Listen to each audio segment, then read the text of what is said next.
millions chaque année à des accidentés de la route ou du travail, tout simplement parce qu'ils sont sur des listes d'attente. Ces victimes d'accidents doivent patienter des mois, voire même des années, avant de subir des interventions chirurgicales qui pourraient pourtant se faire au privé. La marche vers la guérison est longue pour Gaétan Chabot. En août 2010, il était au volant de son véhicule lorsqu'une automobiliste qui voulait se suicider a bifurqué et l'a frappé de plein fouet. Elle a survécu, lui aussi, mais avec plusieurs séquelles du côté gauche, au genou, à la main et à l'épaule. Il a dû attendre 13 longs mois avant d'être opéré au genou dans le secteur public parce que les listes d'attente n'en finissent plus. Son médecin de famille lui a remis des ordonnances pour que la SAAQ lui permette d'être opéré au privé par le docteur Marc Beauchamp.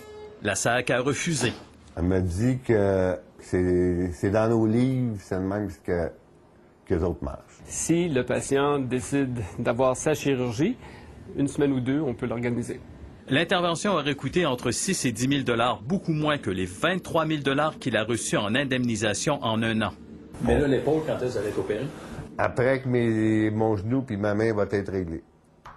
Dans 2 à 4 ans qu'ils m'ont dit. Il peut commencer sa guérison la semaine prochaine. Et là, on te dit, je te défends de toucher. C'est aussi ce que vit Ghislain Cahouette, mais cette fois-ci avec la CSST. J'ai été frappé par un chariot élévateur dans le dos. C'est arrivé en 1998. Depuis ce temps, son avocat, Maître Marc Bellemare, se bat pour qu'il soit indemnisé et soigné. À la suite d'une aggravation de son cas en 2008, il devait subir ce qu'on appelle une cryothérapie. Puis ça consiste à brûler les nerfs douloureux, finalement, dans le dos. Il devait passer sa cryothérapie à l'hôpital Saint-François d'Assise, mais la machine a brisé. Son médecin voulait qu'il subisse le traitement de 6 000 $ au privé. La CSST a dit non. Il reçoit 1 000 $ par 2 semaines. Il est malheureux comme une pierre.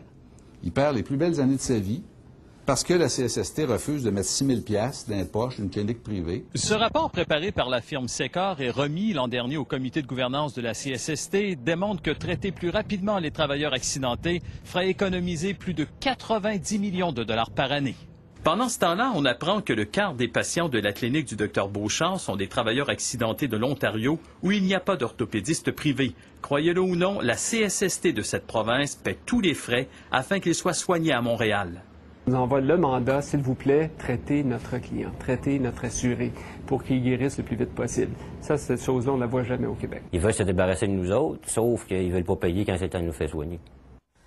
Harold, il faut dire que les soins coûtent énormément cher. Énormément cher parce que, comme vous le constatez, 218 millions de $ en 1999, c'est ce que ça coûtait pour les coûts d'assistance médicale. Maintenant, si on se déplace à 2008, on était rendu à 361 millions de $, donc une augmentation de près de 6 %. Mais ça, c'est pas tout. Il y a également la SAAQ, la Société de l'assurance automobile, qui l'an dernier a versé 162 millions de $ aux hôpitaux du Québec.